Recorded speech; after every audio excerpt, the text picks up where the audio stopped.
అందరితో మాట్లాడుతాం. మీడియా మిత్రులందరికీ నమస్కారం. ఈరోజు ఆంధ్ర రాష్ట్ర ప్రజలు తెలుగుదేశం, జనసేన, భారతీయ జనతా పార్టీ పైన పవిత్రమైన బాధ్యత పెట్టారు.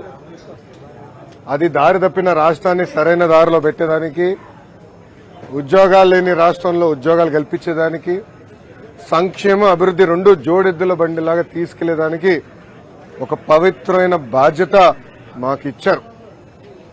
ఆ బాధ్యతను నెరవేర్చడానికి ఆర్నిసలు మేము అందరం కష్టపడతాం, కలిసిగట్టిగా పనిచేస్తాం. ఆంధ్ర రాష్ట్రానికి పూర్వ వైభవం తీసుకొచ్చే బాధ్యత ఈ మూడు పార్టీలు కలిసిగట్టిగా చేస్తాయని ఆంధ్ర రాష్ట్ర ప్రజలందరికీ నేను ఈరోజు తెలియజేస్తున్నాను. ప్రత్యేకంగా మంగళగిరి నియోజకవర్గానికి వచ్చేగల 1985 తర్వాత మంగళగిరి నియోజకవర్గం పైన పసుపు జెండా ఎగరలేదు. తెలుగుదేశం, జనసేన, భారతీయ జనతా పార్టీ నాయకులందరూ కృషితో ఈరోజు 91,000 పైచిలుక మెజార్టీతో నేను గెలుస్తాం జరిగింది. ఇది ఈరోజు నాకున్న సమాచారం మేరకు ఆంధ్ర రాష్ట్ర చరిత్రలో 3వ స్థానంలో ఈ మెజారిటీ ఉంది. ఈ ఎన్నికల్లో అన్ని రికార్డులు సృష్టించింది తెలుగుదేశం, జనసేన, భారతీయ జనతా పార్టీ కూటమి. మొదటి స్థానంలో పల్లా శ్రీనివాస్ గారు, మా గాజువాక నాయకుడు, శాసనసభ్యుడు 95,000 మెజారిటీ గెలిచారనేది నాకు సమాచారం. రెండో స్థానంలో గంటా శ్రీనివాసరావు గారు భీమిలి నియోజకవర్గంలో దాదాపు 92,000 మెజారిటీ గెలిచారని, నేను మెజారిటీలో 3వ స్థానంలో ఉన్నాను. ఆనాడు చంద్రబాబు నాయుడు గారికి అన్నగా భావించే పవన్ అన్నకు కూడా హామీ ఇచ్చాను. ఎవరు ఊహించిన మెజారిటీతో నేను మంగళగిరి గెలిచి కానుక కింద ఈ సీట్ ఇస్తానని హామీ ఇచ్చాను. ఆ హామీని నిలబెట్టుకున్నా. దాని వెనకాల ప్రజల ఆశీస్సులు నాతో ఉన్నాయి, దేవుడి ఆశీస్సులు నాతో ఉన్నాయి. ఇంత మెజారిటీతో గెలిచిన తర్వాత మా పైన బాధ్యత పెరుగుతుంది, ప్రత్యేకంగా నా పైన బాధ్యత పెరుగుతుంది. మంగళగిరి ప్రజలకి నేను అనేక హామీలు ఇస్తాం కూడా జరిగింది. గత 5 సంవత్సరాలుగా వాళ్ళకి అనేక సంక్షేమ అభివృద్ధి కార్యక్రమాలు చేస్తాం కూడా జరిగింది. వచ్చే 5 సంవత్సరాలు వాళ్ళకి అనేక పనులు చేయాలి, ఇచ్చిన హామీలు నిలబెట్టుకోవాలి. ఒక ఆదర్శ నియోజకవర్గంగా మంగళగిరిని తీర్చిదిద్దే బాధ్యత ఇప్పుడు ఎమ్మెల్యేగా మంగళగిరి ప్రజల కోసం లోకేష్ చేస్తాడని ఈ మీడియా సమావేశంగా మంగళగిరి ప్రజలందరికీ తెలియజేస్తున్నాను. ఇప్పుడు మీడియా మిత్రులకి ఏమైనా ప్రశ్న ఉంటే దానికి ఒక్క నిమిషం అండి. మీడియా మిత్రులకి ఏమైనా ప్రశ్న ఉంటే ఇప్పుడు అడగాల్సిందిగా కోరుతున్నాం. ఇప్పుడు అడగండి. కార్యకర్తలకు మాట ఇచ్చారు, మిమ్మల్ని ఇబ్బంది పెట్టిన వాళ్ళ పేర్లన్నీ కూడా ఒక బుక్ లో రాసామన్నారు. ఆ బుక్ లో ఉన్న పేర్లు పనికి కల్పించబోతున్నారా? అంటే వాళ్ళకి న్యాయం చేసే దిశగా లేకపోతే నేను మళ్ళీ చాలా స్పష్టంగా చెప్తాను. నా యువగలం పాదయాత్రలో స్పష్టంగా ప్రజలకి, కార్యకర్తలకు నేను హామీ ఇచ్చాను. ఏ అధికారులు, వైకాపా నాయకులైతే చట్టాన్ని ఉల్లంఘించి ప్రజల్ని, తెలుగుదేశం పార్టీ కార్యకర్తలు ఇబ్బంది పెట్టారో వాళ్ళపైన ఎంక్వైరీ చేస్తాం. అధికారులకు సంబంధించిన విధంగా జ్యుడిషియల్ ఎంక్వైరీ చేస్తాం.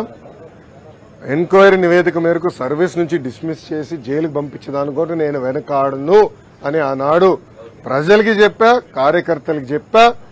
అది ప్రజలు ఒప్పుకున్నారు. అందుకే ఈరోజు ఎప్పుడు లేని విధంగా మనకు మ్యాండేట్ వచ్చింది. తప్పనిసరిగా ఇచ్చిన మాట, ఇచ్చిన హామీ నేను నిలబెట్టుకుంటాను అండి. నేను వైకాపా, దయచేసి వైకాపా నాయకులకి, పార్టీకి సూచించే స్థాయి నాది కాదు. మేమేం చేస్తాం చాలా స్పష్టంగా చెప్పాం.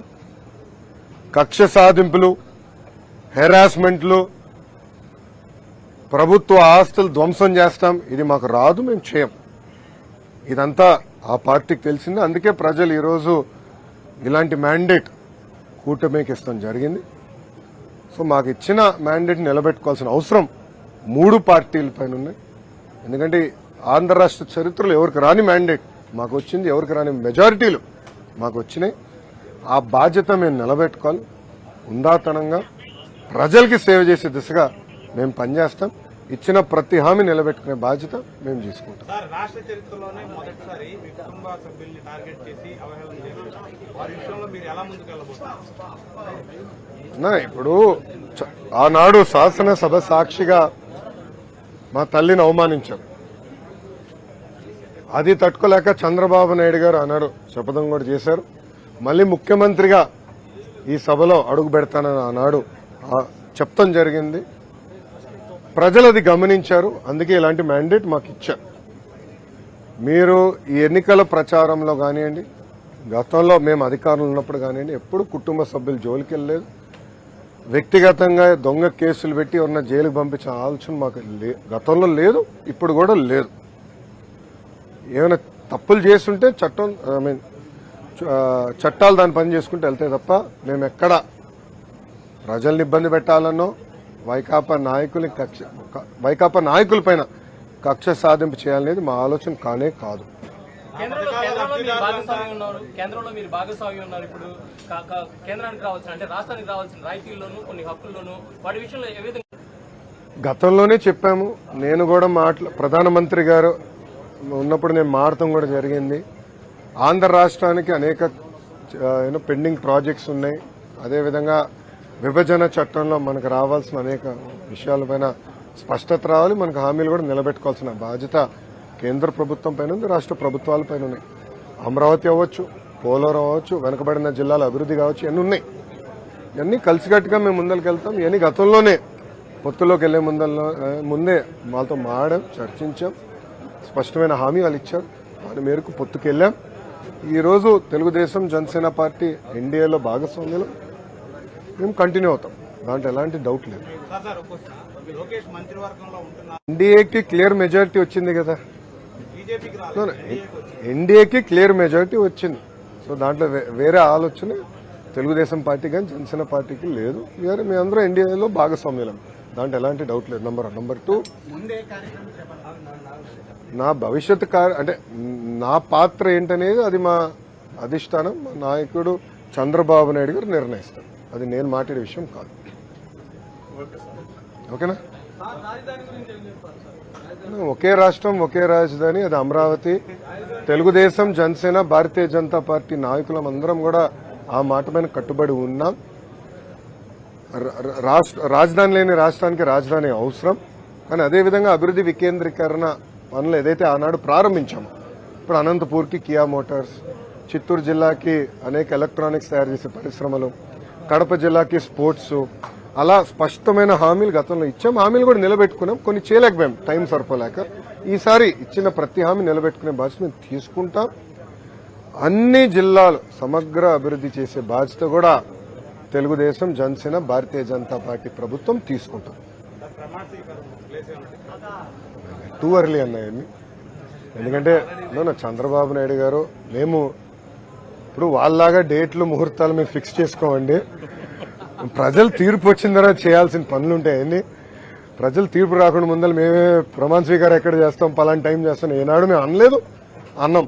ఈరోజు తీర్పుని మేము అద్భుతమైన తీర్పు ఇచ్చారు. ఆ తీర్పుని మేము స్వాగతిస్తున్నాం, గౌరవిస్తాం. అది ఇద్దరు పవన్ కళ్యాణ్ గారు, బాబు గారు కూడా కలవబోతున్నారు.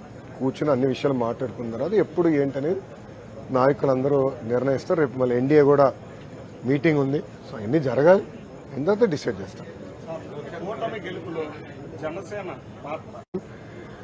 కలిసికట్టుగా పనిచేశాం. మీరు చూస్తే 21 సీట్లకి 21 సీట్లు జనసేన పార్టీ గెలిచింది. 10 ఎమ్మెల్యే సీట్లు 8 స్థానాలు భారతీయ జనతా పార్టీ గెలిచింది. తెలుగుదేశం పార్టీ కూడా ఇప్పుడు రాని విధంగా మాకు వచ్చిన మెజారిటీ స్థానాలు మేము కూడా కైవసం చేసుకుంటాం జరిగింది. కలిసికట్టుగా మేము ప్రయాణిస్తాం. ప్రజలు ఒక బాధ్యత పెట్టారు మా పైన. 3 పార్టీలు కలిసికట్టుగా పనిచేయాలి. దారి తప్పిన రాష్ట్రాన్ని సరైన దారిలో పెట్టాలి. గతంలో ఈ ప్రభుత్వం చేసిన పొరపాట్లని మేము చేయకూడదు. ఇసుక విధానంలో కానివ్వండి, మద్యం విధానంలో కానివ్వండి, రెవెన్యూ విధానంలో కానివ్వండి, అన్నీ పకడ్బందీగా మేము సంస్కరణలు తీసుకురావాలి. ప్రజలు ఏ ఆశయాలతో అయితే మమ్మల్ని గెలిపించారో అది నిలబెట్టుకోవాల్సిన బాధ్యత మా పైన. ఈ రోజే రిజల్ట్స్ వచ్చినాయి. మీరు చంద్రబాబు నాయుడు గారు కన్నా స్పీడ్ గా ఉన్నారు స్వామి.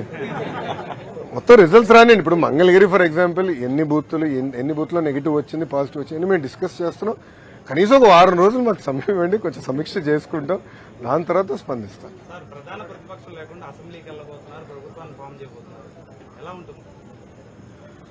ఇప్పుడు ప్రతిపక్ష నాయకుడు ఉన్నాడా లేదా, హోదా ఉందా లేదా అనేది డిఫరెంట్ స్టోరీ. ప్రజలు ఒక పవిత్రమైన బాధ్యత మాకు ఇచ్చారు. దారి తప్పిన రాష్ట్రం సరైన దారిలో పెట్టారు. ఇప్పుడు గంజాయి విషయం తీసుకుందాం. తరాలే నాశనం అయిపోయింది. అది మనం కట్టడి చేయాలి. రెవెన్యూ విషయం ఉంది, ల్యాండ్ టైటిలింగ్ యాక్ట్, ఒక పనికిమాల చట్టం, అది చెప్పాం. దాని తర్వాత మెగా డిఎస్సి హామీ ఇచ్చాం. ఆ డిఎస్సి మేము హామీని నిలబెట్టుకుంటాం. ఇట్లా స్పష్టమైన హామీలు ప్రజలకు మేము ఇచ్చాం. ఆ హామీలు కలిసికట్టుకు మేము నిలబెట్టుకుంటాం. ఆంధ్ర రాష్ట్రానికి కేంద్రం నుంచి రావాల్సిన నిధులు కూడా తీసుకొచ్చే బాధ్యత కలిసికట్టుగా తీసుకుంటాం. ఓకేమ్మా? సాక్షి లేదా? నో సాక్షి? పర్లే ఎన్టీవీ మిత్రులు, టీవీ9 మిత్రులు కూడా వచ్చారులేండి. పర్లే మరో సాక్షి ఉన్నారులేండి. ఓకే గురుగారు, థ్యాంక్ యూ. ఉంటాను సార్. అందరు నమస్కారం.